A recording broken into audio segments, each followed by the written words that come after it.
ಇಂದಿನ ಈ ಬೃಹತ್ ಸಭೆಯಲ್ಲಿ ಉದ್ದೇಶಿಸಿ ಮಾತನಾಡಿದಂಥ ನಿಮ್ಮ ಎಲ್ಲರ ಮೆಚ್ಚಿನ ನಾಯಕರಾದ ಶ್ರೀ ರಾಹುಲ್ ಗಾಂಧೀಜಿ ಅವರೇ, ಕೆ.ಸಿ. ವೇಣುಗೋಪಾಲ್ಜಿ ಅವರೇ, ರಣದೀಪ್ ಸಿಂಗ್ ಸುರ್ಜೇವಾಲಾ जी ने, chief minister Karnataka Siddaramaiah ji, deputy chief minister D K. Shivakumar ji ಮತ್ತು ಈ ವೇದಿಕೆ ಮೇಲೆ ಕುಳಿತಂತ ಎಲ್ಲ ಮಂತ್ರಿಮಂಡಲದ ಸದಸ್ಯರೇ, ಎಂಪಿಗಳೇ, MLCಗಳೇ ಹಾಗೂ ಕಾಂಗ್ರೆಸ್ ಪಕ್ಷದ ಮುಖಂಡರುಗಳೇ ಮತ್ತು ಇಲ್ಲಿ ಉಪಸ್ಥಿತಿರ್ತಕ್ಕಂಥ ಎಲ್ಲ ನಮ್ಮ ಕಾಂಗ್ರೆಸ್ ಪಕ್ಷದ ಕಾರ್ಯಕರ್ತ ಬಂಧುಗಳೇ, ಭಗಿನಿಯರೇ, ಮಾಧ್ಯಮದ ಮಿತ್ರರೇ, ಈಗಾಗಲೇ ರಾಹುಲ್ ಗಾಂಧೀಜಿ ಅವರು ಬಹಳ ಸ್ಪಷ್ಟವಾಗಿ ಯಾವ ರೀತಿಯಾಗಿ 2024ರಲ್ಲಿ ಮೋದಿ ಅವರು ವೋಟ್ ಕಳ್ಳತನ ಮಾಡಿ ಕದ್ದು ಈ ದೇಶದ ಪ್ರಧಾನಮಂತ್ರಿ ಆಗಿದ್ದಾರೆ. ಅದು ಯಾಕೆ ನಾವು ಇದು ಹೇಳ್ತಾ ಇದ್ದೇವೆ ಅಂದರೆ, ರಾಹುಲ್ ಗಾಂಧೀಜಿ ಅವರು ವಿಶೇಷವಾಗಿ ಬೆಂಗಳೂರಿನಲ್ಲಿ ನಡೆದಂಥ ಚುನಾವಣೆಯಲ್ಲಿ ನಮ್ಮ ಸೆಂಟ್ರಲ್ ಬೆಂಗಳೂರು ಚುನಾವಣೆಯಲ್ಲಿ ಒಂದು ಅಸೆಂಬ್ಲಿ ಕ್ಷೇತ್ರವನ್ನು ಆಯ್ಕೆ ಮಾಡಿ ಅವರು ಡೀಟೇಲ್ವಾಗಿ ಸುಮಾರು 6,60,000 ವೋಟರ್ಗಳು ಅಲ್ಲೇನಿದ್ರು ಅವ್ರದ್ದು ಪ್ರತಿಯೊಂದು ಕೂಡ ಅವರು ಅದರ ಫೋಟೋಗಳು, ಹೆಸರುಗಳು, ಯಾವ ಏರಿಯಾದಲ್ಲಿರ್ತಾರೋ, ಯಾರ ಮನೆಯಲ್ಲಿರ್ತಾರೋ ಅದು ಎಲ್ಲನೂ ಕೂಡ 6 ತಿಂಗಳ ಇದರ ಅಭ್ಯಾಸ ಮಾಡಿ ತದನಂತರ ಒಂದು ನಿರ್ಣಯಕ್ಕೆ ನಾವು ಬಂದಿದ್ದೇವೆ.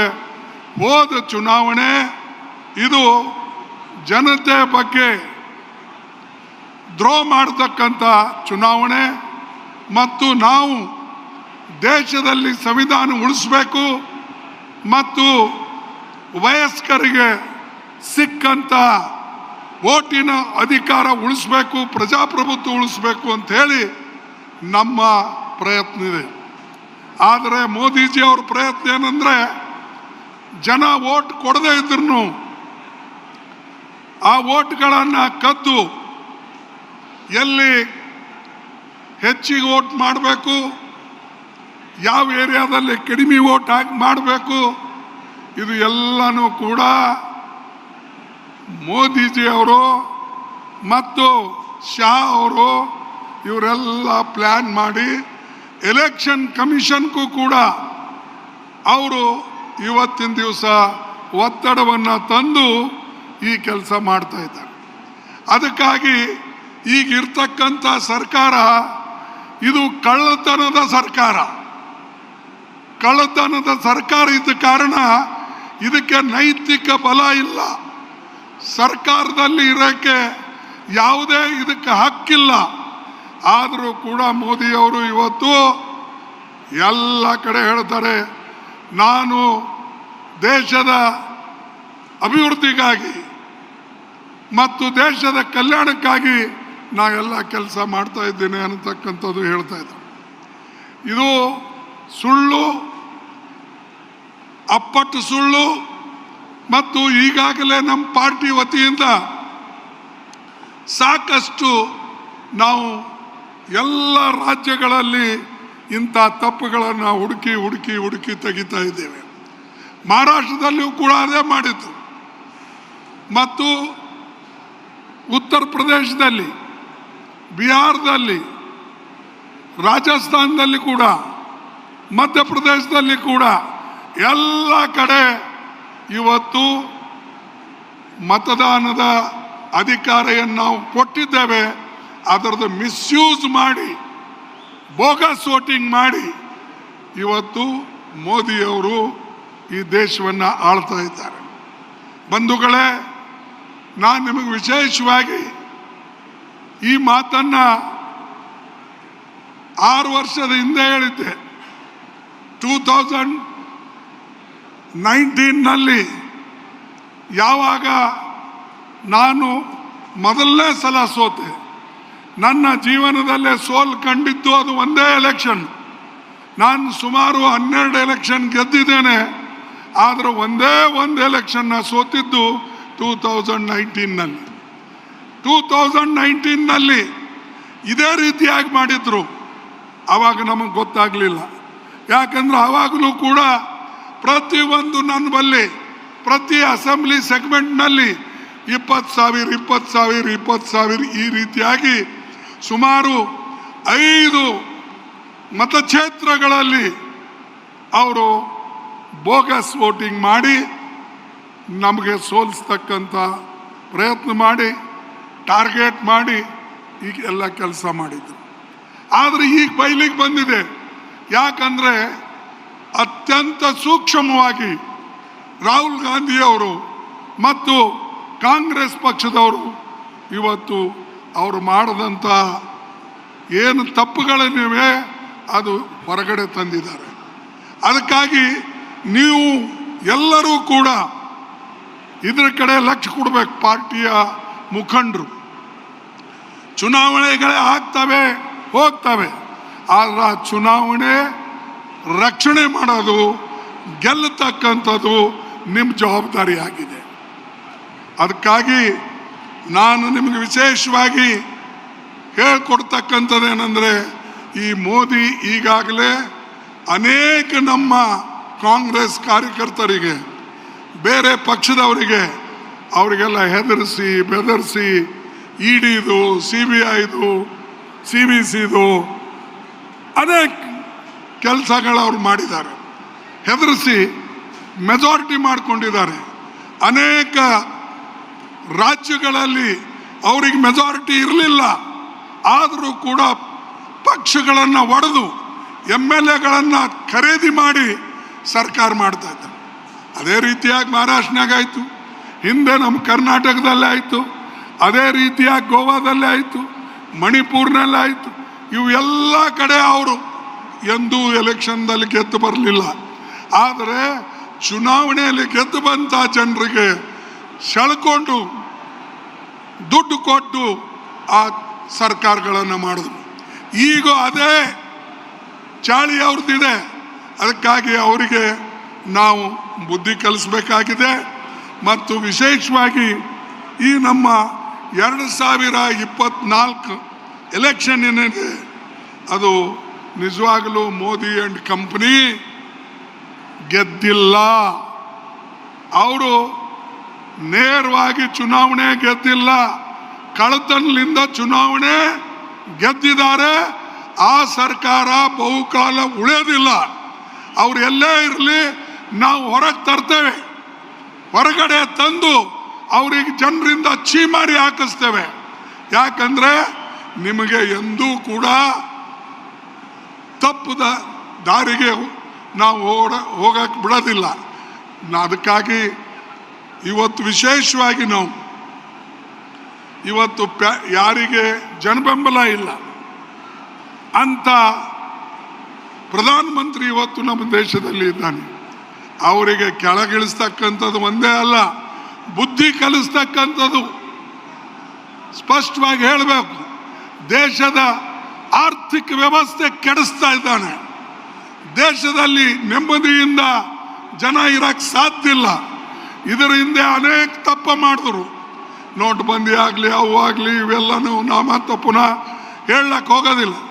ಅವೆಲ್ಲ ಮಾಡಿ ದೇಶ ಬರ್ಬಾದ್ ಮಾಡಿಬಿಟ್ರು. ಈಗ ಪುನಃ ಇನ್ನೊಂದು ತಪ್ಪು ಮಾಡಿ ದೇಶ ಹಾಳು ಮಾಡ್ತಾ ಇದ್ದಾರೆ. ಅದಕ್ಕಾಗಿ ನಾವೆಲ್ಲರೂ ಕೂಡ ಈ ಕದ್ದಂಥ ಚುನಾವಣೆ ಎಲ್ಲರೂ ಕಂಡುಹಿಡಿಬೇಕು. ಇವತ್ತು ಸೆಂಟ್ರಲ್ ಬೆಂಗಳೂರಿನಲ್ಲಿದೆ, ಬೇರೆ ಕಡೆನೂ ಇದೆ. ಎಲ್ಲೆಲ್ಲಿ ಹೀಗಾಗಿದೆ ನೀವು ಪ್ರತಿಯೊಬ್ಬರು ಸೂಕ್ಷ್ಮವಾಗಿ ಆ ಚುನಾವಣೆ ರಿಸಲ್ಟ್ಗಳನ್ನು ಅಭ್ಯಾಸ ಮಾಡಬೇಕು ಮತ್ತು ಹೊರಗಡೆ ತರಬೇಕು. ಅದಕ್ಕಾಗಿ ನಾವು ನಾಳೆ ಸೋಮವಾರ ದಿವಸ ಎಲ್ಲ MP ಗಳು ದೊಡ್ಡ ಪ್ರಮಾಣದಲ್ಲಿ ಸೆಂಟ್ರಲ್ ಎಲೆಕ್ಷನ್ ಕಮಿಷನ್ ಮುಂದೆ ಪ್ರೊಸೆಷನ್ನಲ್ಲಿ ಹೋಗಿ ಅವರಿಗೆ ನಾವು ಮೆಮೊರಂಡಮ್ ಕೊಡೋದು ಅಲ್ಲದೆ ಅವರಿಗೆ ಸ್ಪಷ್ಟವಾಗಿ ತಿಳಿಸ್ತೇವೆ, ನಿಮ್ಮ ಕಣ್ಣು ಮುಂದೆ ಈ ರೀತಿಯಾಗಿ ನಡೆದಿದೆ, ಇದಕ್ಕೆ ನೀವು ಬೆಂಬಲ ಕೊಡ್ತಾ ಇದ್ದೀರಿ, ಅದಕ್ಕಾಗಿ ನೀವು ಕೂಡ ಅಧಿಕಾರದಲ್ಲಿ ಇರ್ತಕ್ಕಂಥ ಯೋಗ್ಯರಲ್ಲ ಅಂತಕ್ಕಂಥದ್ದನ್ನು ನಾವು ಹೇಳಬೇಕಾಗ್ತದೆ. ಅದು ಸೋಮವಾರ ದಿವಸ ನಾವು ದಿಲ್ಲಿಯಲ್ಲಿ ಆ ಕೆಲಸ ಮಾಡ್ತೇವೆ. ಅದೇ ರೀತಿಯಾಗಿ ಇಂಡಿಯಾ ಅಲೈನ್ಸ್ ಪಾರ್ಟಿಗಳಿಗೆ ನಾವು ನಿನ್ನೆ ರಾಹುಲ್ ಗಾಂಧೀಜಿ ಅವರ ನಿವಾಸದಲ್ಲಿ ಕರೆದಿದ್ದೇವೆ. ಎಲ್ಲರನ್ನ ಕರೆದು ನಾವು ಸ್ಪಷ್ಟವಾಗಿ ಹೇಳಿದ್ದೇವೆ, ನಾವು ಒಕ್ಕಟ್ಟಾಗಿರ್ಬೇಕು, ಒಂದಾಗಿರ್ಬೇಕು. ನಾವು ಒಂದಾಗಿದ್ದಿರ್ತಾನೆ ಈ ಮೋದಿ ಅವರ ಕಳ್ಳಾಟ ನಡೆಯೋದಿಲ್ಲ. ಇಲ್ಲದ್ರೆ ಇದೇ ರೀತಿಯಾಗಿ ಅವರು ಕಳ್ಳತನ ಮಾಡಿ ಮಾಡಿ ಮಾಡಿ ಅಧಿಕಾರದಲ್ಲಿರ್ತಾರೆ. ಇದು ಒಂದು. ಅದಕ್ಕಾಗಿ ಇವರಿಗೆ ಅಧಿಕಾರದಿಂದ ಇಳಿಸೋದು ಅತ್ಯಂತ ಮಹತ್ವದು. ಎರಡನೇದು, ನಮ್ಮ ಶಿಕ್ಷಣ ಕ್ಷೇತ್ರದಲ್ಲಿ ಕೈ ಆಡಿಸ್ತಾರೆ, ಅವರಿಗೆ ಅಧಿಕಾರ ಇದೆ ಅಂತ ಹೇಳಿ. ನಾನು ನಿಮ್ಮಲ್ಲೆಲ್ಲರಿಗೆ ವಿನಂತಿ ಮಾಡಿಕೊಳ್ತಕ್ಕಂಥದ್ದು ಒಂದೇ, ಏನಂದರೆ quit India movement. Mahatma Gandhiji ಅವರು 9ನೇ ತಾರೀಕು ಅವರು ಅಂದಿನ ಕಾಲದಲ್ಲಿ ಮಾಡಿದರು, ಆಗಸ್ಟ್ 9. ಈಗ ನಾವು ಈ ದೇಶದ ಸಂವಿಧಾನ ರಕ್ಷಣೆ ಮಾಡೋಕ್ಕೆ, ಡೆಮಾಕ್ರಸಿ ರಕ್ಷಣೆ ಮಾಡೋಕ್ಕೆ ನಾವು ಎಲ್ಲರೂ ಕೂಡ ಕ್ವಿಟ್ ನಮ್ಮ ಇಂಡಿಯಾ ಮೂವ್ಮೆಂಟ್ದಾಗೆ ನಾವು ಇದನ್ನು ಇಲ್ಲಿ ಮಾಡಬೇಕಾಗ್ತದೆ. ಅದಕ್ಕಾಗಿ ಈ ಒಂದು ಕ್ವಿಟ್ ಇಂಡಿಯಾ ಮೂವ್ಮೆಂಟ್ ಹೆಂಗೆ ಡೂ ಆ್ಯಂಡ್ ಡೈ ಅನ್ನತಕ್ಕಂಥದ್ದು ಗಾಂಧೀಜಿ ಮಾಡಿದ್ರು. ನಾವು ನಮ್ಮ ಪ್ರಜಾಪ್ರಭುತ್ವವನ್ನು ಉಳಿಸೋಕ್ಕೆ, ನಮ್ಮ ಲೋಕತಂತ್ರದ ರಕ್ಷಣೆಗಾಗಿ, ನಮ್ಮ ಸಂವಿಧಾನದ ರಕ್ಷಣೆಗಾಗಿ ಡೂ ಆ್ಯಂಡ್ ಡೈ ಅನ್ನತಕ್ಕಂಥ ಒಂದು ಸ್ಲೋಗನ್ನ ತೆಗೆದುಕೊಂಡು ನಾವು ಹೋಗಬೇಕು, ಆ ಪ್ರಯತ್ನ ಮಾಡಬೇಕು. ಯಾಕಂದರೆ ನಮ್ಮ ಓಟೇ ಕಸ್ಕೊಂಡ್ಮೇಲೆ, ನಮಗೆ ಮತದಾನ ನಮ್ಮದು ತೆಗೆದುಕೊಂಡ್ಮೇಲೆ ನಮಗೆ ಅಸ್ತಿತ್ವ ಇರೋದಿಲ್ಲ ದೇಶದಲ್ಲಿ, ನಾವು ನಾಗರಿಕನೂ ಅಲ್ಲ. ಅದಕ್ಕಾಗಿ ಈ ಕೆಲಸವನ್ನು ನೀವೆಲ್ಲರೂ ಕೂಡ ಮಾಡ್ತೀರಿ ಅನ್ನತಕ್ಕಂಥ ಮಾತನ್ನು ಇವತ್ತು ಹೇಳಿ ನಾವೆಲ್ಲರ ಜೊತೆಯಲ್ಲಿ ಸಂಪರ್ಕ ಕೂಡ ಮಾಡ್ತಾ ಇದ್ದೇವೆ. ನಾನು ವಿಶೇಷವಾಗಿ ರಾಹುಲ್ ಗಾಂಧೀಜಿ ಅವರಿಗೆ ಧನ್ಯವಾದ ಹೇಳ್ತೇನೆ. ಯಾಕಂದರೆ ಅವರು ಪ್ರತಿ ಒಂದು ಕಡೆ ಹೋಗಿ ಇಂಥ ಒಂದು ಏನು ನಮ್ಮ ಕೆಟ್ಟ ಬೆಳವಣಿಗೆಗಳಾಗ್ತಾ ಇವೆ ಅದಕ್ಕೆ ಅವರು ಎತ್ತಿ ತೋರಿಸಿ ಜನಜಾಗೃತಿ ಮಾಡ್ತಕ್ಕಂಥ ಕೆಲಸ ಮಾಡ್ತಾ ಇದ್ದಾರೆ. ಅದಕ್ಕಾಗಿ ಅವರಿಗೆ ನಾನು ಧನ್ಯವಾದ ಕೊಡ್ತೇನೆ. ಇಷ್ಟು ಧೈರ್ಯದಿಂದ ಕೆಲಸ ಮಾಡ್ತಕ್ಕಂಥ ನಾಯಕ ಯಾರೂ ನಮ್ಮ ದೇಶದಲ್ಲಿ ಇವತ್ತು ಇಲ್ಲ. ರಾಹುಲ್ ಗಾಂಧಿ ಅವರಿಗೆ ಬಿಟ್ಟು ಬೇರೆ ಯಾರೂ ಕೂಡ ಇಲ್ಲ. ಎಲ್ಲಕ್ಕೂ ತಯಾರು, ಪ್ರೊಸೆಷನ್ ಹೋಗೋಕ್ಕೂ ತಯಾರು, ಅರೆಸ್ಟ್ ಆಗೋಕ್ಕೂ ತಯಾರು, ತನ್ನ ಐಡಿಯಾಲಜಿಗೆ ಜನರ ಮುಂದೆ ಇಟ್ಟು ಜೈಲಿಗೆ ಹೋಗೋಕ್ಕೂ ತಯಾರು. ಅವ್ರ ಮೇಲೆ ಇವತ್ತು ಅನೇಕ ಕೇಸ್ ಇವೆ, 40-50 ಕೇಸ್ಗಳಿವೆ. ಪ್ರತಿಯೊಂದು ಕೋರ್ಟಿಗೆ ಅವ್ರು ಹೋಗ್ತಾರೆ, ಪ್ರತಿಯೊಂದು ಕಡೆ ಹೋಗಿ ಜನರಿಗೆ ಜಾಗೃತಿ ಮಾಡ್ತಕ್ಕಂಥ ಕೆಲಸ ಇವತ್ತು ಡೆಮಾಕ್ರಸಿ ಬಗ್ಗೆ, ಸಂವಿಧಾನ ಬಗ್ಗೆ ಮಾಡ್ತಾ ಇದ್ದಾರೆ. ನಾವೆಲ್ಲರೂ ಕೂಡ ಒಂದಾಗಿ ಅವರಿಗೆ ಬೆಂಬಲ ಕೊಡಬೇಕು. ಮತ್ತು ಅದೇ ರೀತಿಯಾಗಿ ಕ್ವಿಟ್ ಇಂಡಿಯಾ ಮೂವ್ಮೆಂಟ್ ಬಗ್ಗೆ ಡೂ ಆ್ಯಂಡ್ ಡೈ ಅನ್ನತಕ್ಕಂಥ ಸ್ಲೋಗನನ್ನು ತೆಗೆದುಕೊಂಡು ನಾವು ಮುಂದೆ ಹೋಗಬೇಕು ಅನ್ನತಕ್ಕಂಥ ಮಾತನ್ನು ನಾನು ನಿಮಗೆ ಹೇಳಿ ನನ್ನ 4 ಮಾತು ಮುಗಿಸ್ತೇನೆ. ಜೈ ಹಿಂದ್, ಜೈ ಕಾಂಗ್ರೆಸ್, ಜೈ ಹಿಂದ್. ಏನು ಇವತ್ತು ಸಪ್ಪಗಿದ್ರಿ ಅಲ್ಲ. ಜೈ ಹಿಂದ್, ಜೈ ಹಿಂದ್, ಜೈ ಹಿಂದ್, ಜೈ ಕಾಂಗ್ರೆಸ್, ಜೈ ಕಾಂಗ್ರೆಸ್. ನಿಮ್ಮೆಲ್ಲರಿಗೆ ಧನ್ಯವಾದ. ಈ ಕಳ್ಳತನದಿಂದ ಅಧಿಕಾರದಲ್ಲಿ ಇರ್ತಕ್ಕಂಥವ್ರಿಗೆ ಓಡಿಸ್ಬೇಕು ಅಂತ ಇನ್ನೊಮ್ಮೆ ಹೇಳಿ ನನ್ನ ಮಾತು ಮುಗಿಸ್ತೇನೆ. ಜೈ ಹಿಂದ್.